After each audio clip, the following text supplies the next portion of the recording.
Howdy folks, Mark Serbu, gun designer, gun nut. Today is the big reveal. Pretty awesome. I've been waiting for this day for 7 years, so it's gonna be great. So anyway, without further ado, this is a normal AR-15 bolt carrier. If you're watching this video, odds are you've played with these and you know exactly what it takes to take one down. You got to take this little pin out and this little strange little cotter pin thingy. Firing pin comes out.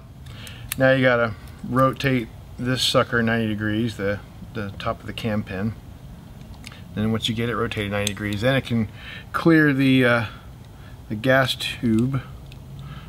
Okay, what do you call this thing? Is it a gas tube? No, the gas tube is what goes into this, but I don't know. You know, I forget these things. So here's the cam pin. And yeah, let's show all these things. Cotter pin, cam pin,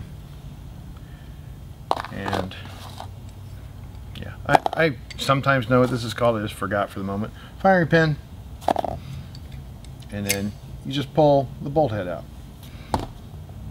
And obviously to put it together, it's the reverse, and you've got to be cognizant of where your extractor is so you get the cam pin in with the correct orientation.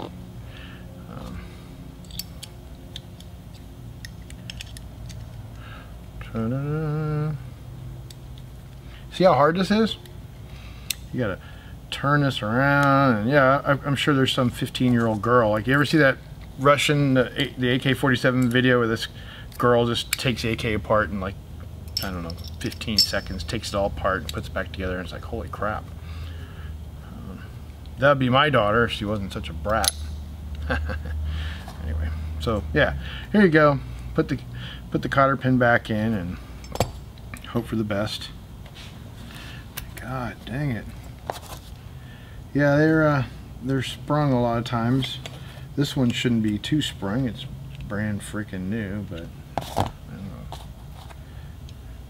And you always use the right tool for the job. Never use a wrench for a hammer. But you know, I almost always have a hard time putting these in. But yes, I know in the comments you're going to say, well, I do this, that, and anyway. So there you go. It's back together, and that's, I don't know, it is what it is. At least you've got, when you take the bolt carrier group out of the gun, you're not going to lose anything. God, this actually is really annoying me right now. Yeah, there it goes. So you're going to get the bolt carrier group out of the gun. You're not going to have all these parts just flying apart, and you know it's all a nice little unit, so you can clean it and everything. You don't have to worry about the cam pin flying away, and the firing pin flying away, and the little cotter pin flying away. Now, SU-15. Here's the big moment. If you've got AR-15 friends, you got anybody who has any kind of rifle interest of this sort of thing, please show them this, because this is really cool. Now we took a look inside the lower, a little bit of the lower in there. Look at the lower. Standard lower. We looked inside the upper a little bit, saw the auto steer trip thingy. I'm being technical again there, sorry. And I told you that you push this in, and that block will just push down with springs, and then so you push it in, and then it just comes right out. But of course now we got to screw with it because I don't have the springs in there. God only knows where they went, but that's how it comes out. See? So now we got this is basically, you know, a shortened AK recoil spring setup. This is all custom and just for the SU-15, of course. But now look at this. So, and by the way, this is, in case you hadn't seen in the past, this is a non-reciprocating charging handle, and it can be put on either side. So anyway, here it comes out. Now watch this. You've never seen this before. Like, I feel like the ShamWow guy. All right, everybody, you got me, camera guy? Check it out, check it out. Okay, so look, how do you get the how do you get this apart? How do you get everything apart? Watch. Firing pin, cam pin. Look at that. How hard is that? How hard is that compared to that other damn thing? So, oh, let's see. We got to put the bolt back in. Oh man, this is really tough. Yeah. Okay. So cam pin. Who cares? Who cares what rotation it's in? Ultimately, you got to have it rotated for the firing pin to pass through. But you don't have to like stick it down inside of that little gas tube extension thingy. God, I should have looked up that word, shouldn't I? Firing pin goes in, and then this holds it in place. Now see the secret here, and this is what my patent is on. It's got this little tail. The little tail sticks through this pocket. Look at the pocket too. And this is a lot like a Daewoo K3, I guess. So if you really want to look at what this gun is, it's kind of like a hybrid between a SCAR, like as far as the extrusion, it's kind of like a SCAR idea, and then this detachable op rod from a shortened bolt carrier is from the Daewoo I don't even know, K2, K3, K1, K2. See, I forget lots of stuff. You know that these people forget more than you'll ever know. That's me. Just kidding. But maybe.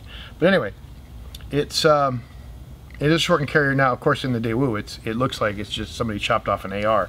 It just looks like that much of an AR carrier. So it's different because it's still going in a round, tubular upper. This obviously rides inside of, the extruded cutouts. And yes, you have to have the orientation correct.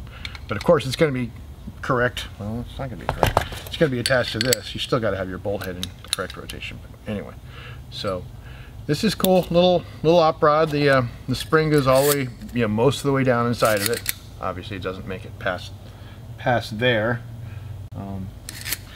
But it's not too heavy. And something really interesting about this gun too is when you build a gun that's going to be full auto, of course this has the auto steer in there, the M16 parts, and the one thing you don't know is it going to run full auto right off the bat, because you got bolt bounce issues. You look at the Stoner 63, you look at an AR, you got how many different buffers in. They kind of look like that, but that's not. Got a whole bunch of different buffers that have different weights, and they got little pieces of tungsten in them. Sometimes you got your H1 buffer, your H2 buffer, and all these crazy things you have to do sometime to keep the thing running. Well, this thing, I don't know why, because sometimes you just got to try it, and we don't know why, but it just ran full auto right off the bat. Never had an issue, and yeah, it's neat. I really wish we could have produced it, and like I said, I've got a couple people interested in the design, and we'll see. Maybe now that I've just showed everything, they'll just copy it, but no. That's why we got a patent now. And yeah, I really like how this worked out. And I'll tell you what, I'm a huge proponent of CAD, and I hope a lot of you budding gun designers are as well, because the only way that I saw that this was going to work is because when I had this in my 3D solid model, or my 3D CAD program, I was making the pocket, in the solid model, for this to go in, and I thought, well, wait a minute, now look how close that is. That hole almost breaks through there. I said, what if I did just make it break through, and now I have a little tang that goes through here and actually holds the back of the firing pin. How cool is that? Because now you don't need a firing pin retainer. This thing's just retained by the op rod, and of course the op rod naturally comes apart from this assembly when you take it apart. Now, ironically, for the military, this probably isn't the greatest thing, because the military doesn't want you to have your soldiers taking the bolt carrier out, and oh my god, I got some dirt in there, let me get this thing out, and then they take it out of the gun, and this thing just goes blah, like a Chinese fire drill out on the field. It's just, you could easily lose all this stuff. So that's ironically, what for us in the civilian world, this is the coolest thing to me, because wow, I can just take this apart. It's so easy. But the military probably wouldn't like it, because you lose all your little parts. This thing is, kind of dorky with that stupid cotter pin, but at least it's not going to get lost and put your gun out of action. But in the civilian world, we don't have to worry about those things. We can just have cool toys and like what they do. But just look at that. It doesn't get much easier than that. Shove it back in the gun. Shove that in.